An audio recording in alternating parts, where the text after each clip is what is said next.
everyone! So, magandang hapon sa ating lahat.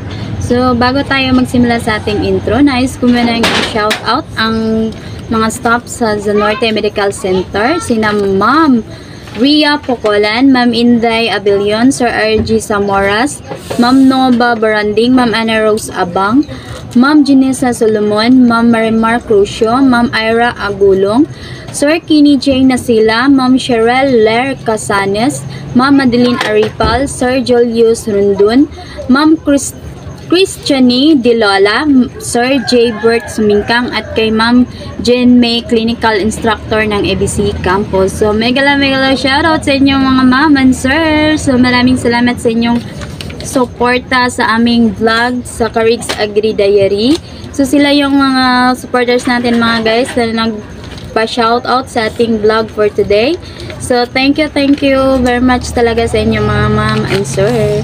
So, sa gustong magpa-shoutout, mag-comment na kayo sa vlog na to. Tapos, sa sunod na vlog ko, isi-shoutout ko kayo mga guys. So, tara na mga guys, mag-start na tayo sa ating intro. Let's go!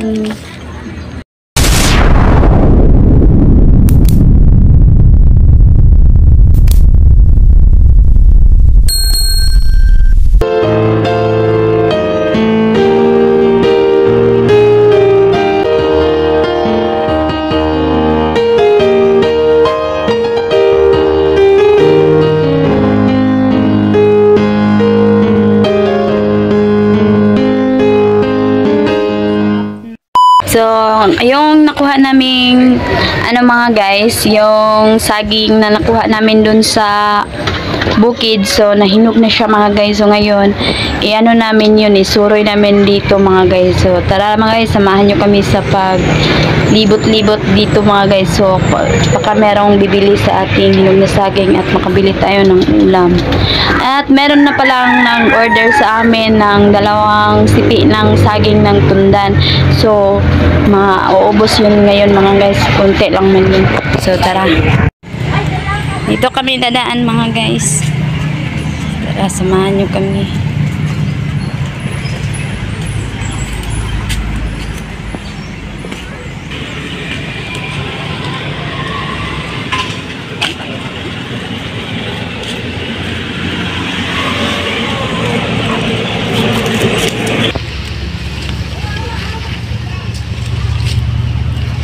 Malapit na tayo mga guys sa bahay nating titindahan nitong ating tundan.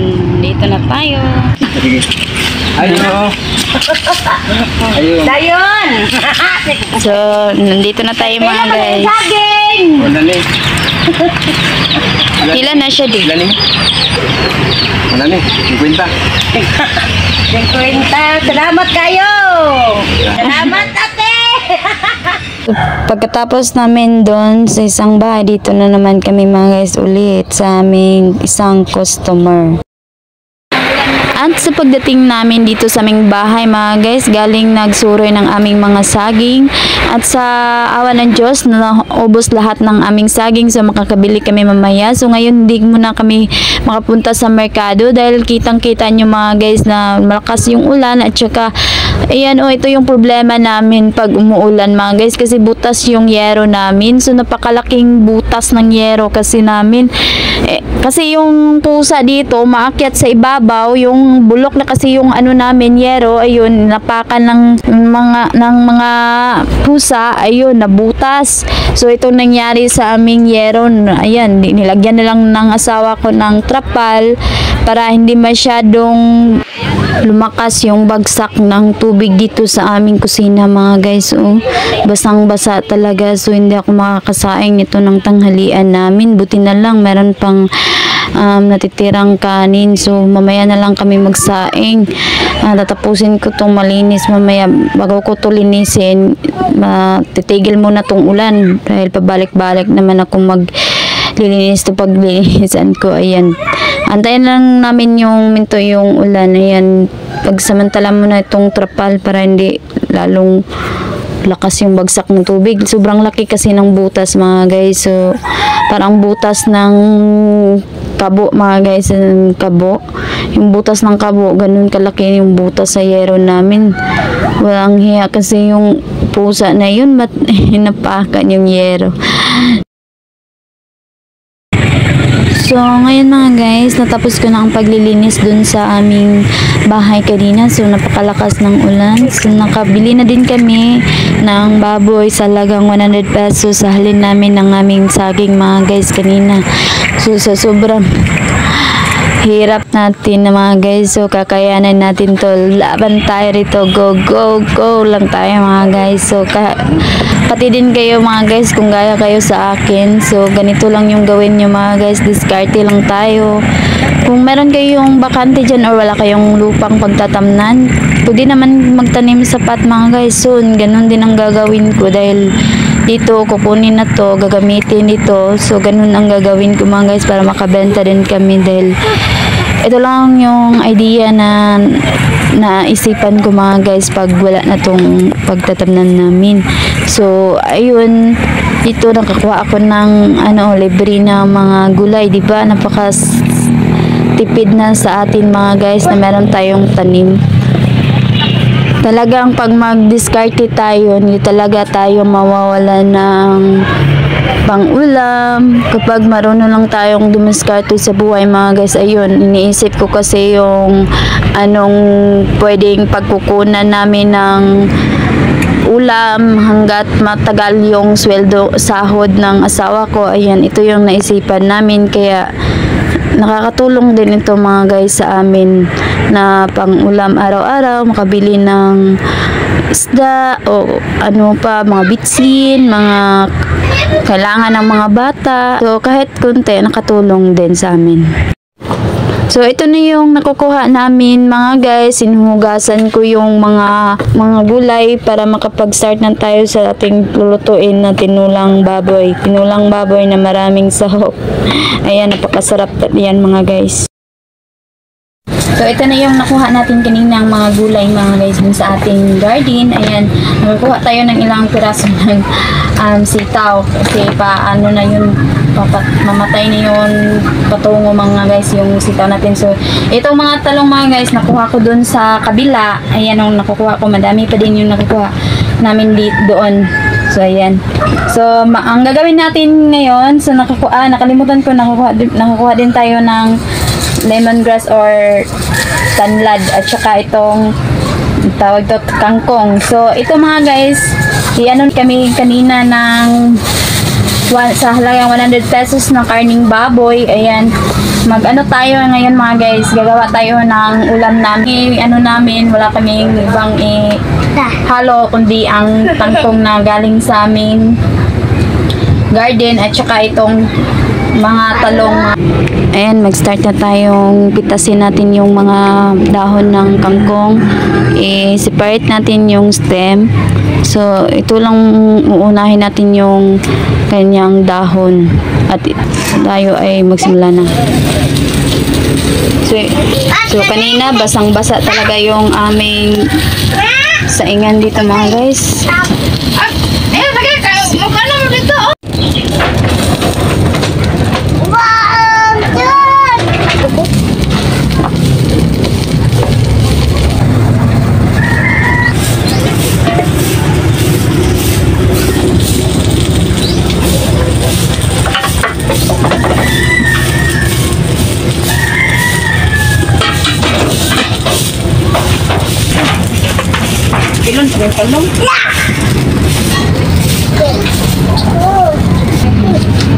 So ayan mga guys, na nagpainit na tayo ng tubig para sa ating latang baboy. So ayan, sinimulan ko ng paghiwa ng talong at saka mga sitaw.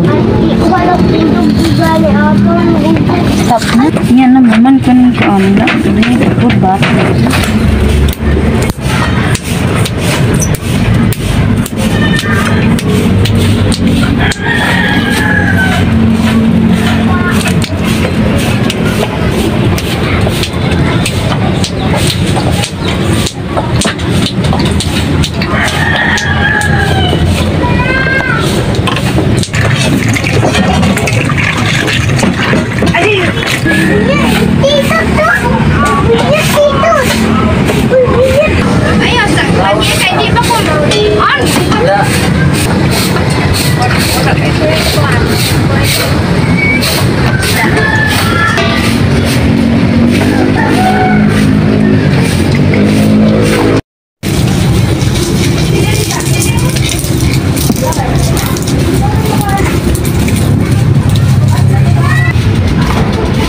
Kami ka buutan. Ma. Ma. Kami ka Ayan, gusto nang tumulong ang anak ko. Ayan, pinatulong ko na dito. So, pinasigaan ko sa kanya yung ating pinakuloang tubig.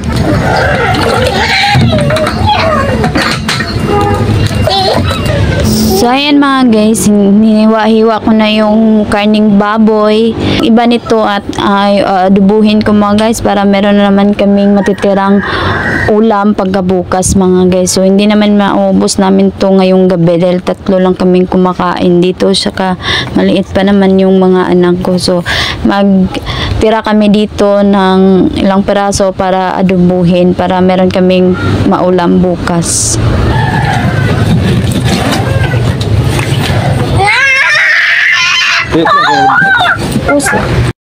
Ayan, natapos na nating huwain yung mga baboy natin. Isunod natin itong atsal natin.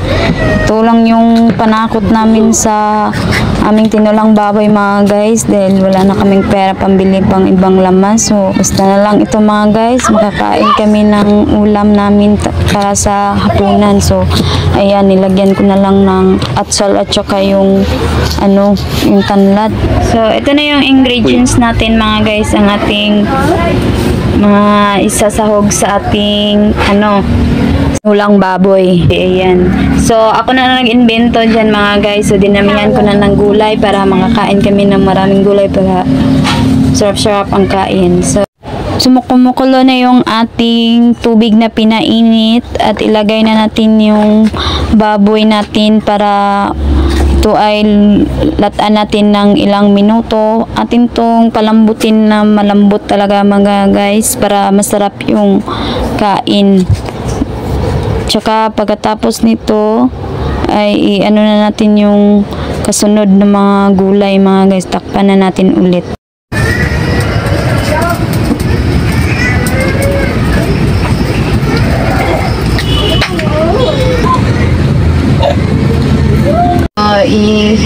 Ilagay na natin yung tanlad natin mga guys dahil lata na yung ating karning baboy at saka isunod natin ng mga talong at saka yung sitaw. So takpan muna natin, panuhin muna natin ng ilang segundo.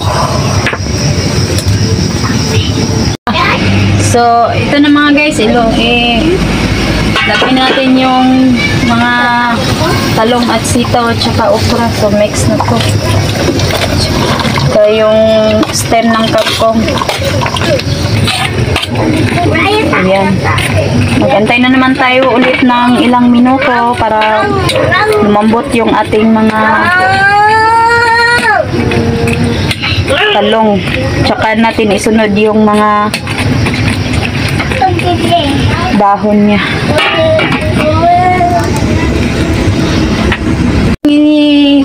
Lagay ang ating mga dahon mga guys dahil na lumambot na yung ating mga talong. Ito naman ang sunod natin. At pagkatapos nito ay pwede na tayong kumain. Sarap na natin. Ayos. Tsaka maghantay tayo dito ng ilang segundo lang. So, madali namang lumambot tong ating dahon. So, takpan natin ulit. Mga guys, pwede natin hainin itong ating tinolang baboy.